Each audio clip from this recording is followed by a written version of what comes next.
Intelligence High School Debate.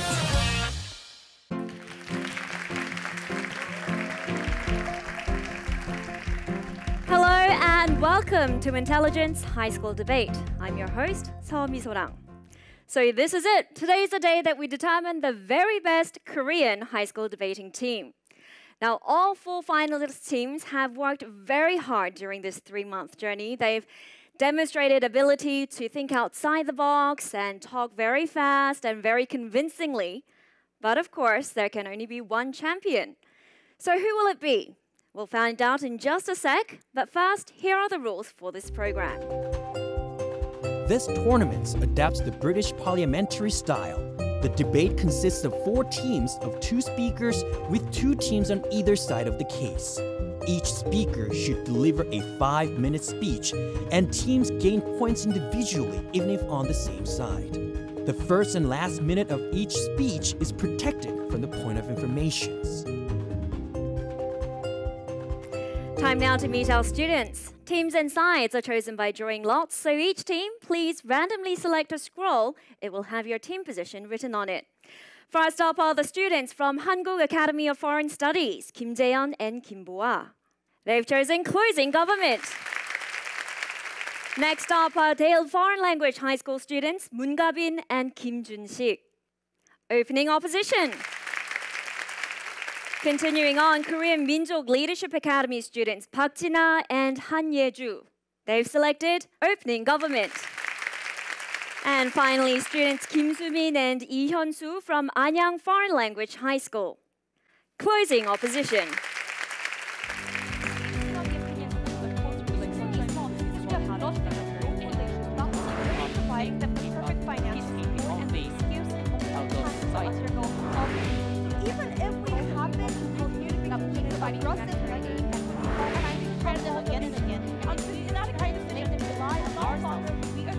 Okay, those were your 8 students. Time to meet our 3 adjudicators. First, Professor Joshua Park, member of the Executive Committee of the World Schools Debating Championships.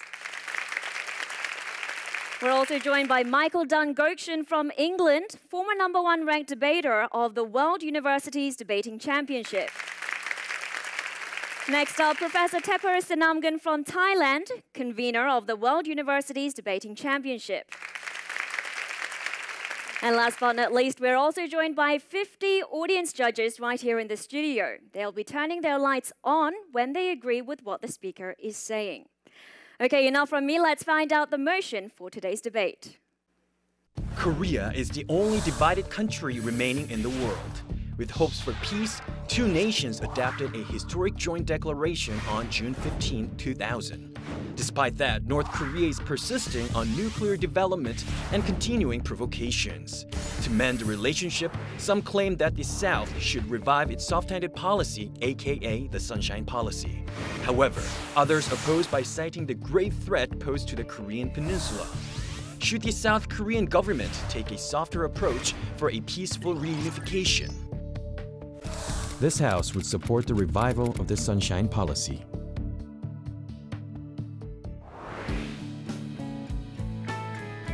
The students are given only 30 minutes to prepare for their speeches. And that fierce debate is about to begin. The Sunshine Policy was the foreign policy of South Korea towards the North for a decade from 1998 to 2008. With today's rising inter-Korean tensions over Pyongyang's nuclear provocations, some are calling for its revival. Sunshine 2.0, if you will. Is this the way to go? Let's hear from our students. First, the Prime Minister. Honorable panel, North Korea is aggressive, but not irrational. In today's debate, we're going to tell you that, of course, our policy is not going to be 100% perfect. We're not going to tell you that we're going to guarantee 100% security, 100% peace. However, the goal of our debate is to prove to us from the opening government is that still it's better than the comparison that North Korea has nowhere to go than China or Russia. They have nowhere to go and thus they have nothing to lose and thus continue on their aggressive attacks. We still think that Sunshine Policy is the best way that we have from the options that are given. So before we go on to our 3 arguments of explaining to you humanitarian, these kind of aspects, let us give our policy beforehand. First of all, our policy is going to be, like Sunshine Policy, is going to incorporate things like humanitarian aid, first of all. We're going to give up food. We're going to like let these separated families meet again. It will also incorporate things like economic exchange or like diagrams. However, ladies and gentlemen, just because we support them in a humanitarian aspect does not mean that we're going to support them with their attacks or ideology. We still are going to be allowed to voice out our opinions, and we believe that that is an important thing to note in this debate. So let me give you our first argument about humanitarian aspect. Why is this good for peace? First of all, ladies and gentlemen, we believe that this will increase the cultural exchange, right? Man-to-man, like facial kind of exchange. Of course, it would lessen the hostility between the two countries, and of course, it would increase the harmony and solidarity because now North Korea will like look at us as partners who are helping and supporting them, right?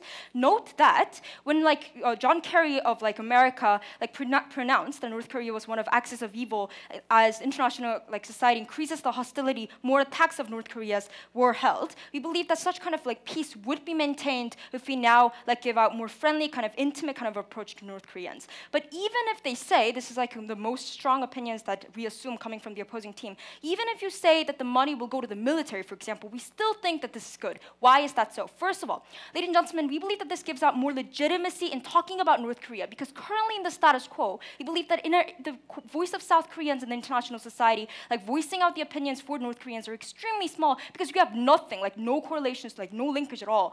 But secondly, ladies and gentlemen, even if they say it's going to go to the military, it's going to worsen the status quo, we still think that it's better because now the North Koreans will now have like willingness to like come to the negotiation table because it directly links to their financial kind of interest or like military interest at all. So we believe that this would be beneficial for peace. But secondly, ladies and gentlemen, we also believe that this would be like better for the security and the safety of our nation. Why is that so? Because we believe that we found this correlation between more hostility of the international society, more shunning that the international society does, leads to more attacks that are condemned and like more like approached by North Koreans. Why is this so? We have four incentives why North Korean officials have the incentive to like attack countries. First of all, because they have nothing to lose basically. As we talked about axis of evil, the more hostility that the international society shows, the most like cut link that the international society shows, the more attacks and more like bullets that the North Koreans buy because now they have nothing to lose. On the other hand, we give them something to lose. We give them a financial incentive for them to keep. But secondly, ladies and gentlemen, they develop more weaponry to protect themselves from preemptive attacks, right? The Trump administration right now are like making remarks like we're going to attack North Korea someday.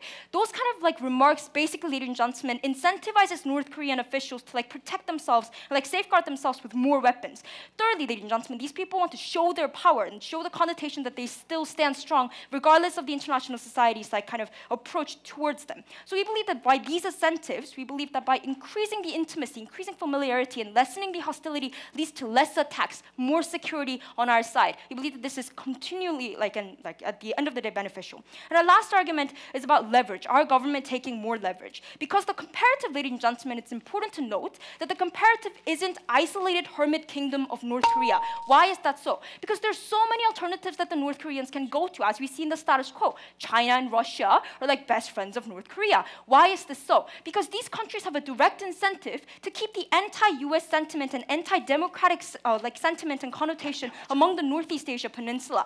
That is why a lot of the times we see like not official helps and supports given by Russia or China towards like North Korea. And why is this beneficial if we increase our voice and our impact in North Korean like regime and North Korean government? Because we get to balance out the interests that these North Koreans take.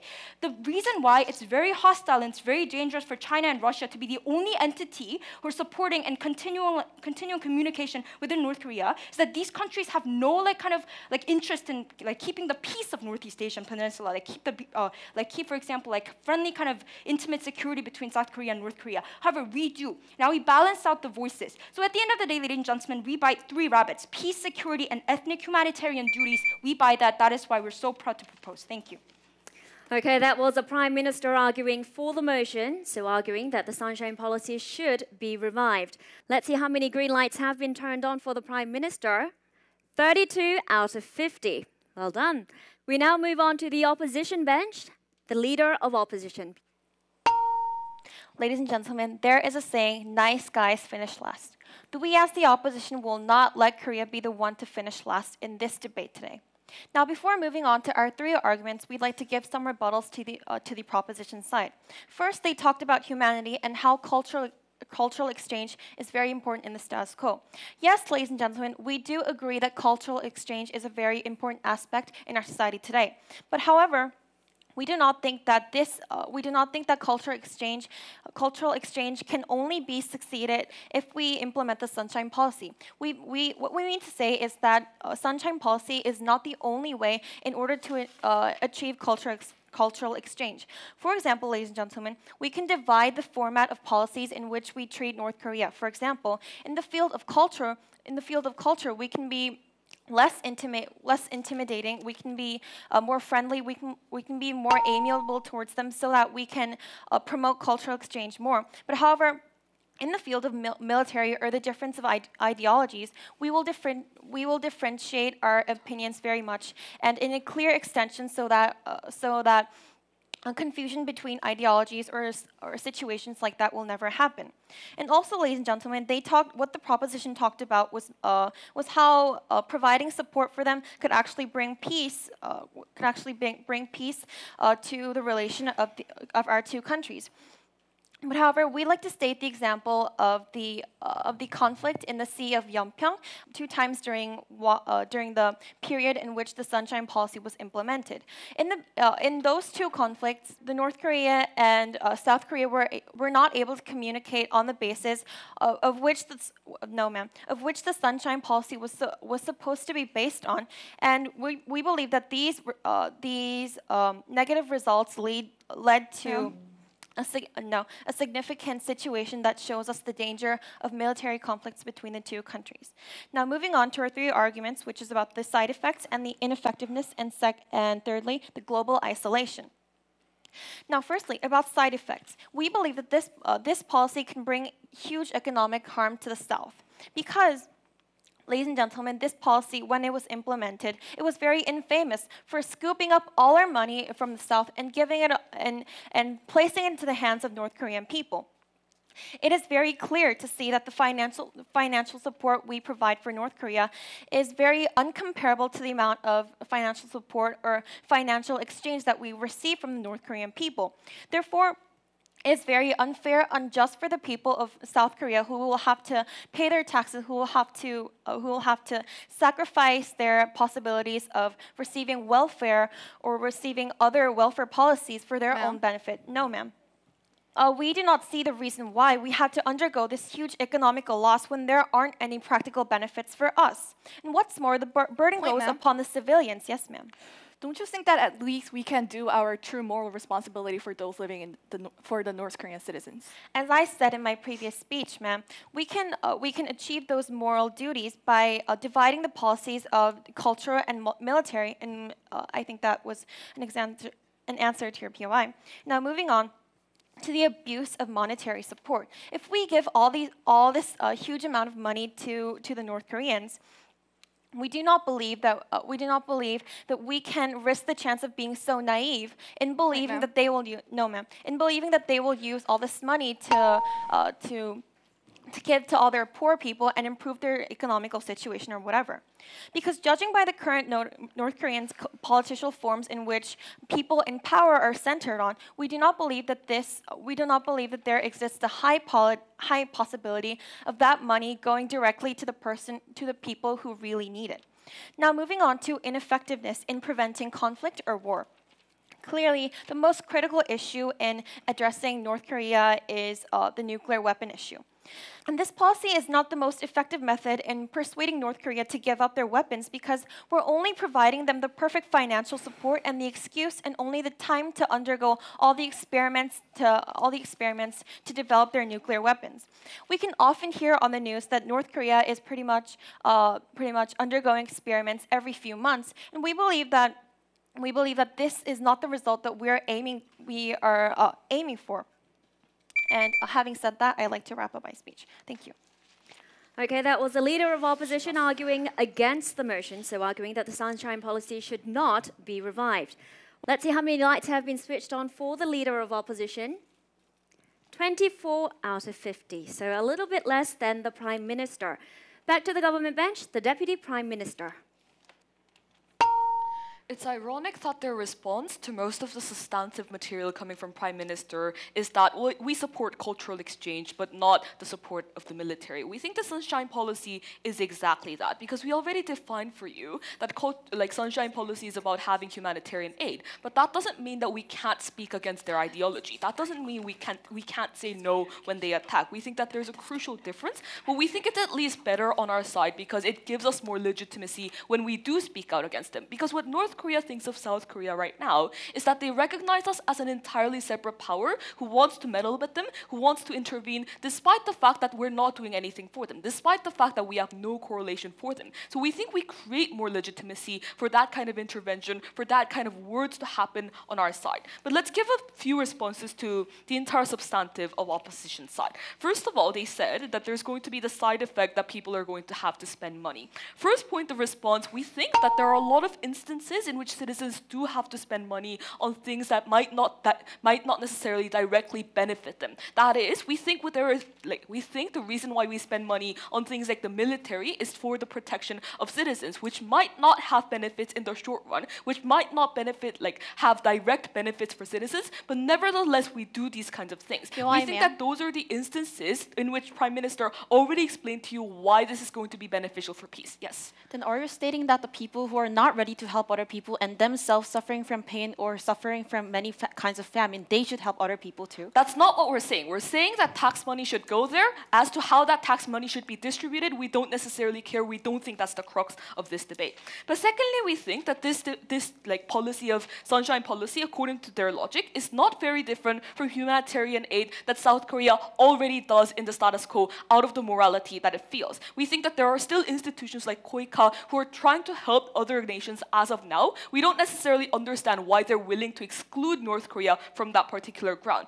Although we don't think this debate is about morality, if you want to argue morality, we think we still have the upper hand. But secondly, let's talk about the idea of them asserting that everything goes to other people, and it's naive for us to think that it's going to help their own people. First of all, we think this is simply an assertion that wasn't proven by them. But secondly, we think that the comparative of how North Korea is going to act is either one of two things.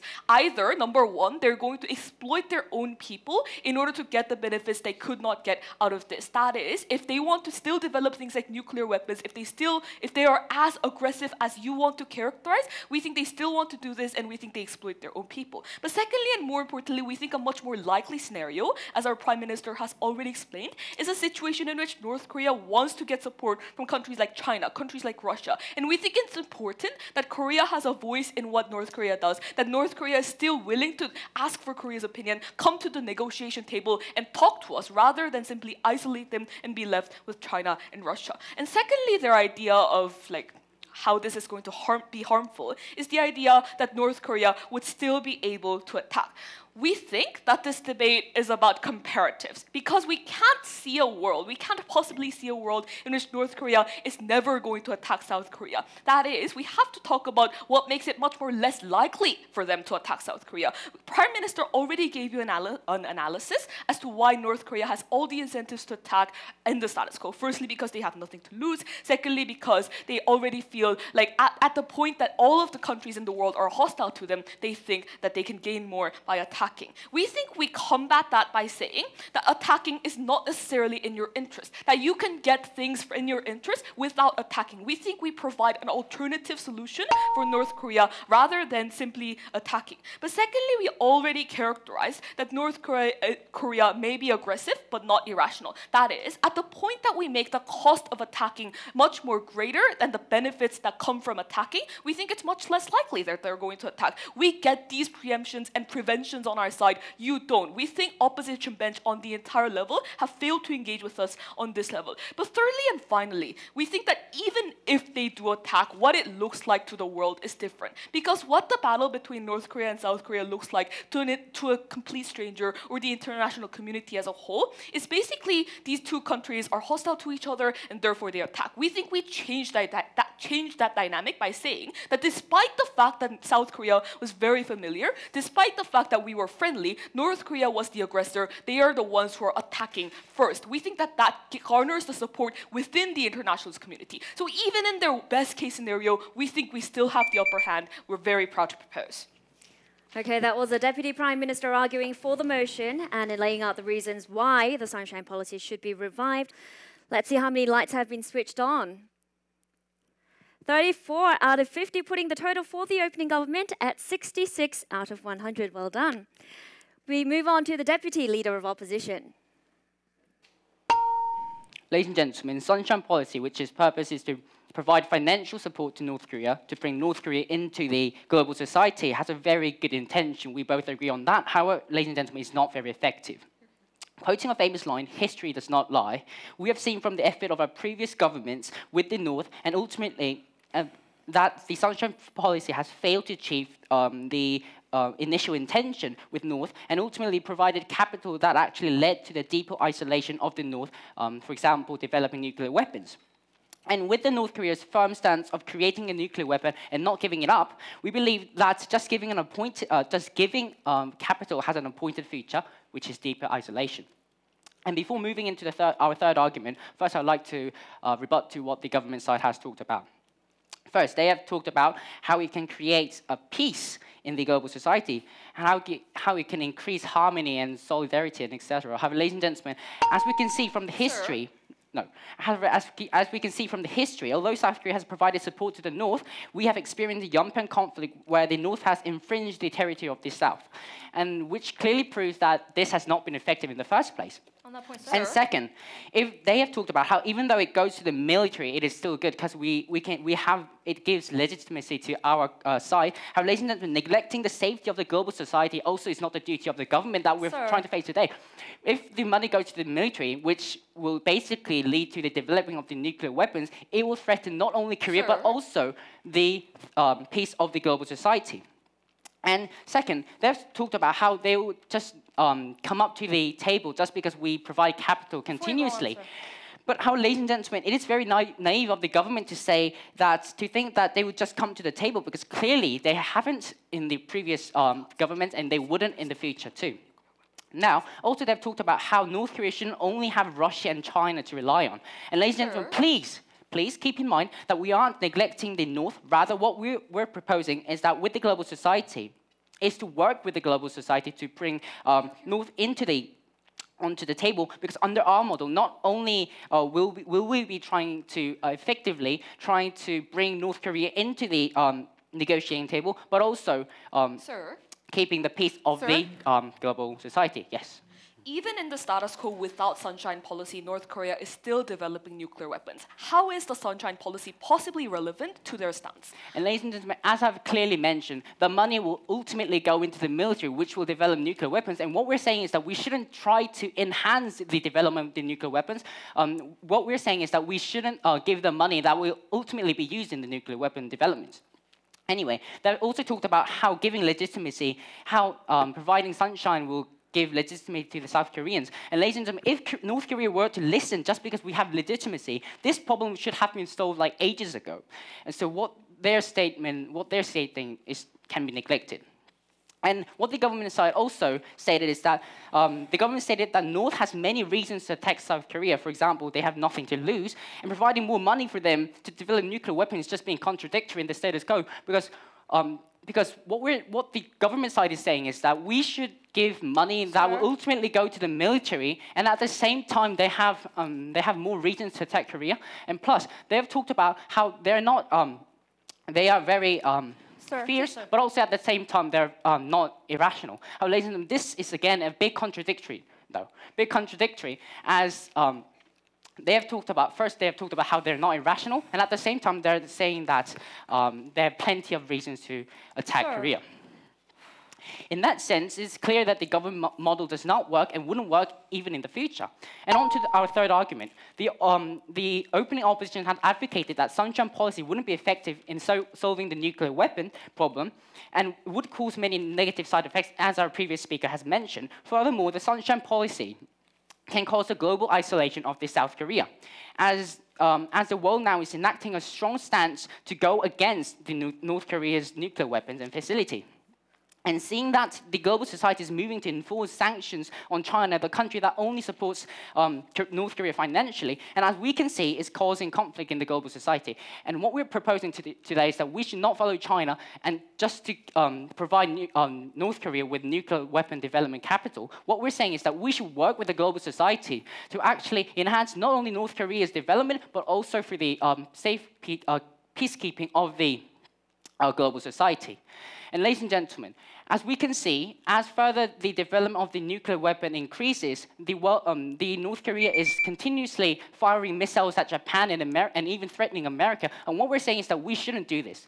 We should try to solve the nuclear weapons problem that the North Korea is facing and bring them into the table for them to actually be a part of the global society. Thank you.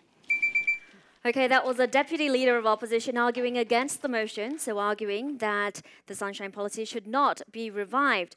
How persuasive was his speech? Let's count the number of lights. 27 out of 50, putting the total for the opening opposition at 51 out of 100.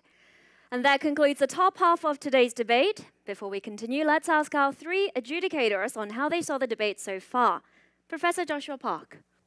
So comment on opening government, 3 things. Firstly, I thought you had some very good setup, clear mechanism, to the extent that you were able to preempt perhaps a lot of the things that opening opposition was going to say. Secondly, in terms of engagement, there were some very good aspects, but perhaps some elements that could have been a bit more clear in terms of your engagement with opening opposition material. Perhaps only in the point of information that you're raising to the deputy leader of opposition do you actually point the finger at something external from the Sunshine Policy as the reason for why it failed or didn't reach the objectives that you wanted it to achieve. For opening opposition, I think firstly was a stand up of the case. I think you need to be a bit more clear specifically what you want to do on your side and the world that you present of the debate on opposition side. Because you're actually trying to defend on your side on the finance, the money, the eco, right? Between government that more focused on actually humanitarian and helping people. Between those 2 things, it seems like you're less valuable, right? Because you're more money, more so not helping people. You know, if we think about the top half of this debate, there are really 2 questions. The first is, would this be effective at de-escalating tensions on the Korean Peninsula?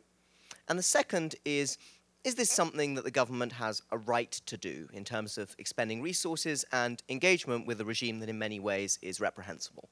So that's what we were really looking for when assessing the top half of this debate, the extent to which the incentives of the North Korean regime to back down or become more aggressive were analysed and explained to us.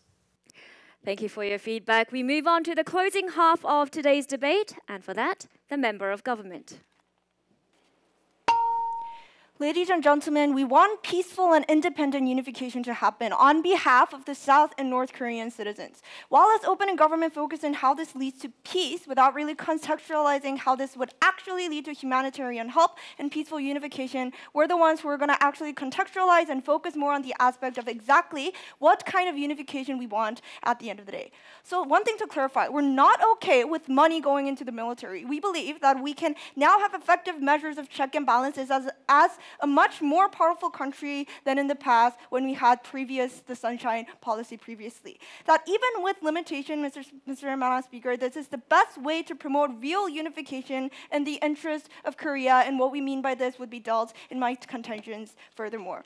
So before I go on and explain our extensions, let me rebut to what side opposition was talking about. So their first point was that this brings about side effects, including economic harms. First, we think that we're not a dirt poor, evil country that forces suffering people to pay tax and use all that money into North Korea. We think that government controls its budget, and we think that they're giving an unrealistic characterization of the status quo. But second, we think that investing into national security and unification is worth the investment, and that's going to be more dealt in the extensions that we give. Second, they talk about why this is ineffective in terms of preventing conflict. We think that both sides have to agree that it will be impossible to stop nuclear weapon development of North Korea. But comparatively speaking, aggression and isolation creates more tensions and sacrifices at the end of the day, that is more going to be dealt with within our extensions as well. So we want to ask one question to side opposition. What world are they drawing under opposition model? They show no clear goal, nor the mechanism to promote that goal. We don't think that opposition deserves to take this debate home at the end of the day. So having that said, other arguments or contentions coming from side opposition will be dealt within my contentions. So 3 points of contentions. Number one, we believe that we share humanitarian and moral responsibility to act on human right infringements happening in proximate countries, just like Western countries did when refugee crisis happened. Second, we also think that this is the best way to minimize unnecessary sacrifices at the end of the day. Just like opening government talked about, we think that the incentive of North Korea's aggression is not the Sunshine Policy, but because of the aggression that the United States and South Korea is posing upon them right now. And we think that the Sunshine Policy can open room for actual communication, decrease unnecessary tension between the United States and North Korea, and symbolize a peaceful approach for unification at the end of the day. But beside all that, our main point of contention is why this is the best way to reach the form of unification that would benefit Korea as a whole. So what is the context in the status quo? Many countries are involved in the relationship between North Korea and South Korea. For instance, China and the United States are very proximately influenced by the relationship between the North and South Korea. And what are the exact incentives of these countries to be involved in these issues? For instance, China wants unification to happen with their infringement and interference because they want part of North Korea's land, because they want part of influence that can actually influence Korea at the end of the day. So just like what happened in the past in the Korean history, where Sinda teamed up with Tang and unified Korea, and at the end of the day ended up Tang taking half of Korea's land, we think that that's going to exactly happen in the modern context. So even if we happen to reach unification in aggressive measures with the help of other nations under side opposition's model, it's most likely that A, Korea would have to give up some of its lands, or B, Korea would be largely dependent on China or the United States diplomatically, or C, Korea would have to largely suffer from the huge differences between North and South Korea, including the economy, culture, education, and etc., because they would have never worked together before. They would have never cooperated in terms of anything when they did not promote any kind of peaceful policies at the end of the day. So then, what is the form of unification we want, and why would the Sunshine Policy lead to it? So if we were to unify with North Korea, we, on closing government, want Korea to stand as an independent country that is ready to make changes and cooperate in various areas.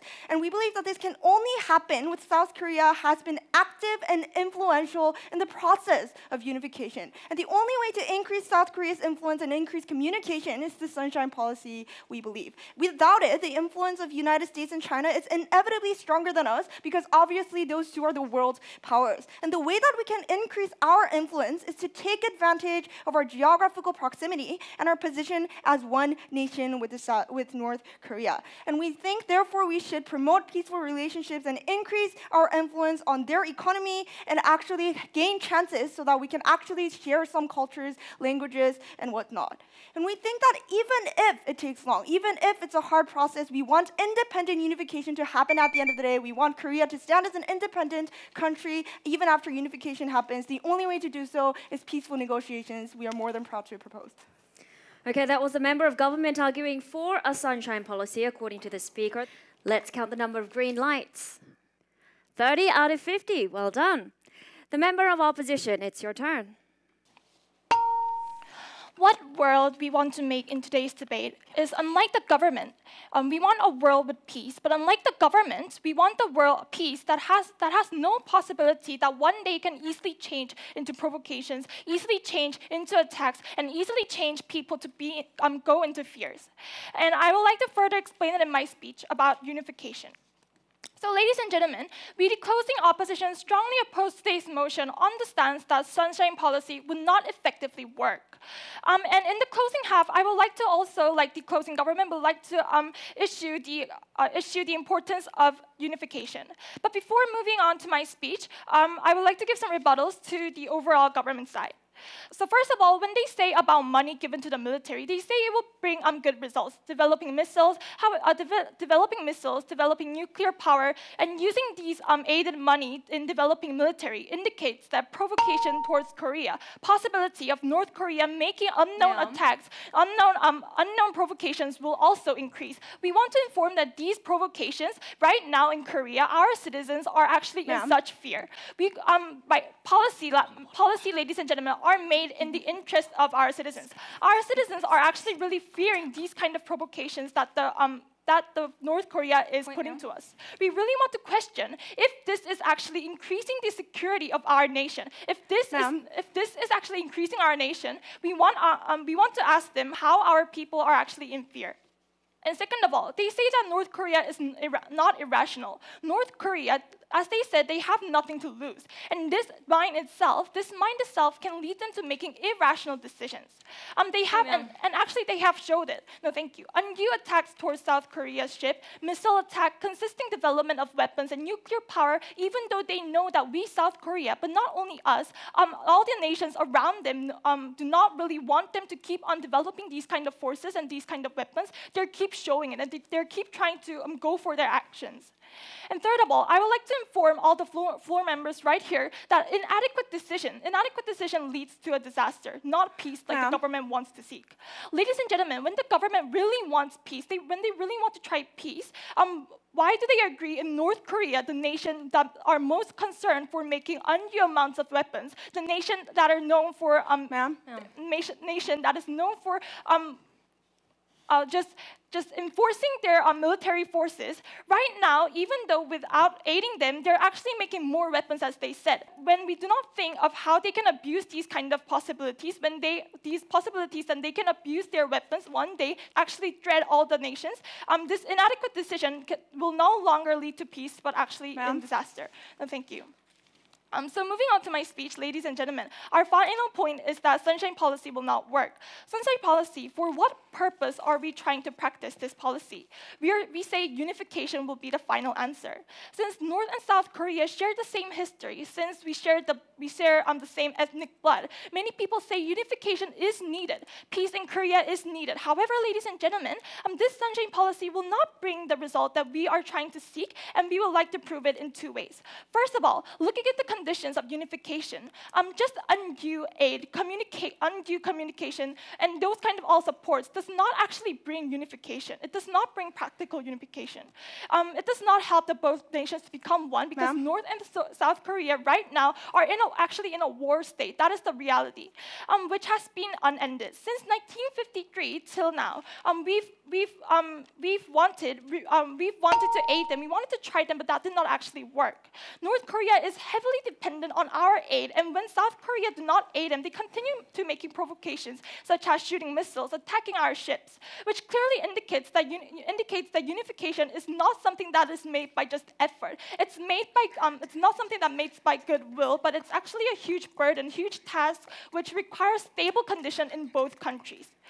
So economically, politically, and also socially, North Korea is not actually looking at the reality, looking at the conditions of reunification and actually the good relationships that we keep on providing them. So we can clearly see now that since no man's sunshine policy, and in the past when we tried to aid them, there were no actually big developments in both sides. And next is that sunshine policy will in the future has the possibility to reveal the unfairness of its policy. Ladies and gentlemen, when the government really wants to seek benefits from the nations, they have to think if it is really benefit to both of the nation.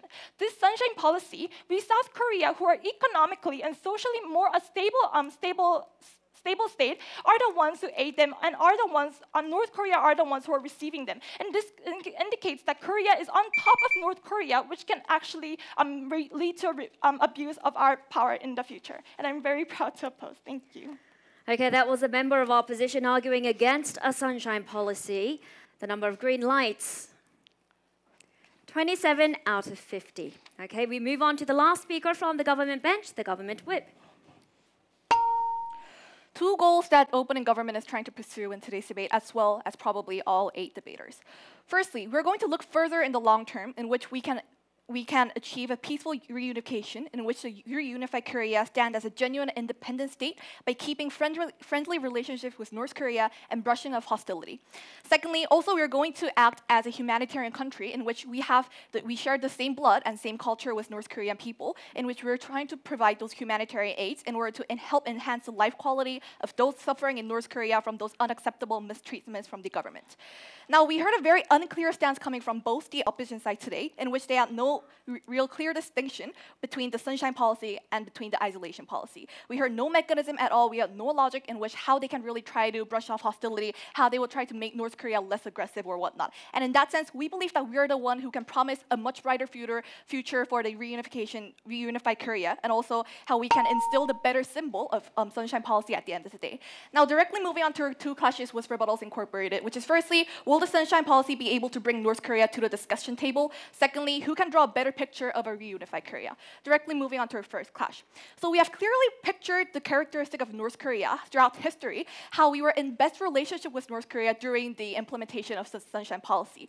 We also had those North-South joint declaration during the implementation of sunshine policy right after President Kim adopted it in the first place. And also we had much more larger scale of cultural exchange during this policy was enhanced. And that's the reason why when we can't really blame North Korea by making those missiles and nuclear bombs because this policy was adopted, because it was actually the opposite. Rather, we want to say that it was more of the United States who tried to assert North Korea as an axis of evil, and as a result, North Korea tried to avoid this collapsing of their own nation, and they tried to find the most efficient way in which to build more nuclear weapons and be more aggressive. And in that sense, that's the reason why we see as a core meaning and the core incentive why North Korea turned into an aggressive state. And that's the reason why if we really try to turn into an isolating policy, then in response, North Korea will turn into a brinkmanship in which they will try to make other countries fear their countries and try to develop more and more nuclear weapons and missiles, and that will even turn North Korea into a more threat to the global security, and we don't want that to happen. And that's the reason why I want to tell you, Mr. and Madam Speaker, very clearly that we cannot make both policies, the sunshine policy and isolation policy, coexist in the same place. And that's the reason why we want, even though it's already late, the last speaker to come up and clarify which policy they're trying to carry on in a genuine way. And that's the reason why, Mr. Speakers, how we are trying to say that we can rather bridge the US and the North Korean two polarized countries into a more peaceful way and try to achieve peaceful reunification at the end of the day. And that's, North Korea would absolutely have more reason to come to the negotiation table because they know that they're not isolated anymore. They can make more compromise with the global society and take a higher position in the state. And therefore, we really believe that North Korea will be highly possible to come to the discussion table and open themselves and turn more into a better society without threatening global security and without trying to exploit their own citizens. Now, moving on to our second clash, who can draw a better picture of the reunified Korea? So one of our closing government's unique point was how we can draw a better independent state after reunification happens. We have clearly told you how China is trying to assert control over North Korea. In the past, they have provided North Korea with nuclear materials and expressions to gain control over part of the territories if we try to unify with North Korea. And now they're trying to change their attitudes by the halt of providing nuclear materials and claiming that we are also trying to engage in sanctions, so we also have a hold in your reunification. And we see that this is a very dangerous stance that South Korea is trying to accept, because if a so-called forced reunification with China and US happens, then it's very unlikely that the unified Korea could be a genuine independent state where the politics, the economy, and all the factors and the sectors is in the hand of the real owner. In that sense, we don't want to be swayed by other countries. We don't want to rely on those power states. We will remain in a better, genuine, independent state, and we really pursue an independent and peaceful reunification by adopting the sunshine policy at the end of the day. Now, second analysis under our second clash is that we will reduce much more social differences after reunification happens. Because when we do a forced reunification without any kind of cultural or humanitarian exchange in the past, that will lead to a great dichotomy between the two countries, and that will not actually give a truly reunified countries. But also, we want to tell you that we providing humanitarian aid and we doing our best moral responsibility by doing the sunshine policy, we can better promise an enhanced life quality of North Korean people and a more blinding and a more blended society at the end of the day. And we don't think corruption will happen because, clearly, when US and Iran had a nuclear deal, they had great inspection facility, and we think South Korea is enough to do so. And if we do not implement the policy, rather, North Korea will take away lots of things from their citizens, and that will make the citizens suffer even more. And in that sense, we will make a unique point how we can better instill an independent state, and also in the long term and the short term, we can do the genuine moral responsibility. And for these reasons, we're very proud to propose. Thank you.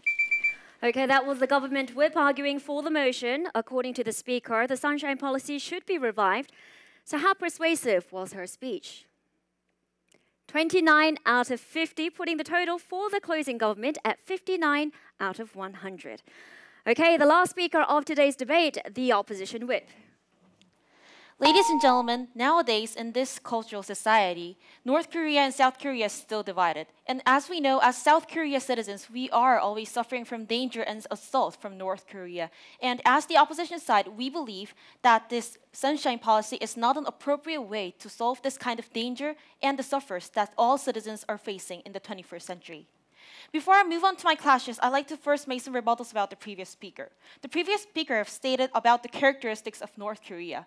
We believe the proposition side, the government side, is not exactly understanding the true characteristics of North Korea.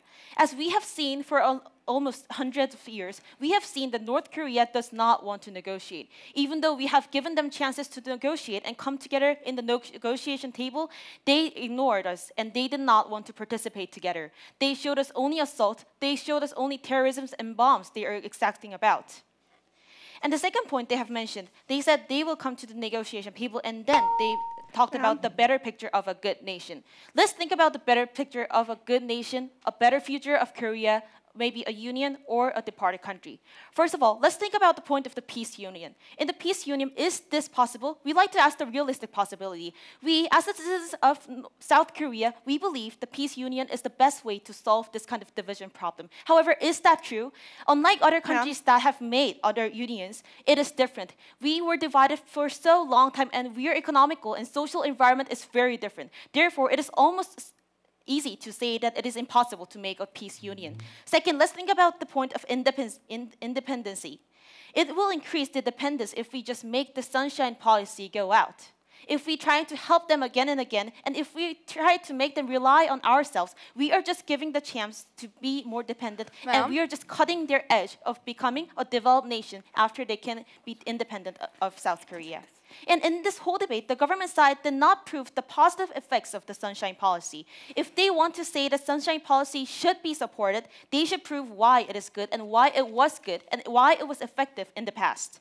If the policy was really good and really effective, they could have showed the real example and support us by that example. Since they did not show and tried to ignore the real example, we believe the government themselves are not confident about the previous same policy. Ma'am. So I like to show why the sunshine policy was a failed policy, and also it will fail again without using more strategies or changing the whole policy or the whole society of Korea. First of all, there are three principles of sunshine policy that no one engaged in this debate. The three principles of sunshine policy is number one, while increasing the security, we should also improve this reconcile and cooperation of North and South. But ladies and gentlemen, this kind of sunshine policy even aggravated the war and attacks and bombs and assaults that North Korea is making to South Korea every day after day. Even though we should make them to increase the security of citizens, did they increase the security? No, ladies and gentlemen. The second principle, we should make North Korea to change. Did North Korea change? If we say that North Korea have changed a lot in a positive way after we have used this kind of sunshine policy, we would like to agree about this motion too. However, what we see in the reality, what we see every day, what we see in the news media every day is that North Korea didn't cheat. Their attitude and their economy improvement is in the same line. Maybe we can say it has decreased and it has more bad effects than before. And the third principle, let's think about not just appeasement policy. A policy should be made in only strong country that can be helpful to the other nation. What we are trying to say is that if the government side want to say that this policy, this sunshine policy will help many people, if they want to say that this kind of policy is making an equal nation, we will say the answer of this question is no. This is just making the gap between the South and North Korea bigger than before. Now I'd like to tell about our clashes. The first clash, what status does North Korea receive in the international society? As we have mentioned before in this previous speech, the government side said they should be able to negotiate and they should be together. It is ideal, ladies and gentlemen. It would be good if they want to negotiate with us. It would be really peaceful and good. However, what they showed was not. That shows us that it will be impossible and it will aggravate our future in the world. And the second clash, how will Sunshine Policy give good effects to both societies, North and South Korea? Government policy have stated that Sunshine Policy is better than other policies. However, we say, what policy did they compare with? There was only Sunshine Policy that they could think about, and they didn't make any comparison with this kind of part. Also, if Sunshine Policy is ineffective, only resulting in nothing, only side effects, should we proceed it? A policy that uses money and effort but gives no benefit and is proved to give no benefit, we believe it should not be proceeded. We see the government side as just trying to have some policy in order to make themselves working hard for the nation and the nation that of themselves and other nations. We don't see any crucial need of Sunshine Policy, not other policies to you. Remember, ladies and gentlemen, what government side is arguing is just a populism, no help, no use to anyone, just trying to make their government a nice government who helps other nations. Taking high ground in realistic possibility and realistic benefits and internal peace, we believe the Sunshine Policy should not be really relived. We're proud to oppose. Thank you. Okay, that was the opposition whip arguing against the motion. According to the speaker, the Sunshine Policy should not be revived. Let's see how many lights have been switched on for the opposition whip.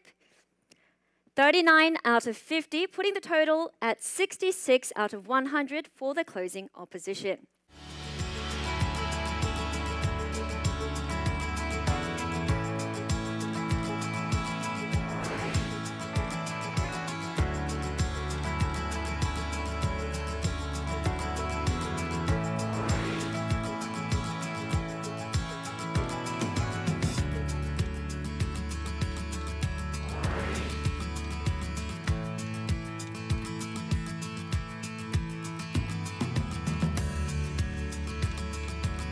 Okay, now all 8 students have given their cases, given their arguments for and against the motion. While our adjudicators are coming up with a final decision, I would like to ask the audience on how they saw the debate so far. Audience judges, if you agree with the government bench, please turn your lights on. If you agree with the opposition bench, please leave it off. On the count of 3, please make your decision. 1, 2, 3. So the count is 22 for the government bench and 28 for the opposition. So it looks like the opposition bench did a better job at persuading our audience judges. Now let's hear from our 3 adjudicators. Professor Sanamgan. I actually like how the closing government has tried to take a unique stand and a long point of view. So I give you credit on that. I do think that this argument was explained, but need to be showed more value, right? You try to explain on more communication, right? More language, dialogues between themselves, more engagement, for example. But you never explain the actual linkage on how does that make North Koreans and South Koreans in the high level and also low level make them less tension. So for closing opposition, so the first thing is, I think that you communicated yourselves with tremendous passion and belief. I think the material that you bring around the genuine fear that exists of the North Korean regime in the South was excellent and novel. It came in the opposition whip, which is maybe a little bit late, but nonetheless it was good to have it in there and good to see that engagement. I think the one piece of constructive advice for improving in future debates would be, in British parliamentary, obviously we can only credit you for that component of your contribution that is entirely distinct from your opening. So lower half and the debate as a whole. The closing government, clearly a new extension or new material, highlighting the aspect of reunification or better reunification from the perspective of South Korea, whereas I think the closing opposition was more contributive in terms of engagement, more analysis in terms of responsiveness, and so forth. Thank you for your insight. Now it's finally time for me to announce the results of today's debate. This team will go on to represent Korea in the 2017 Asian Cup held next week. So that team is Korean Minjok Leadership Academy. Congratulations.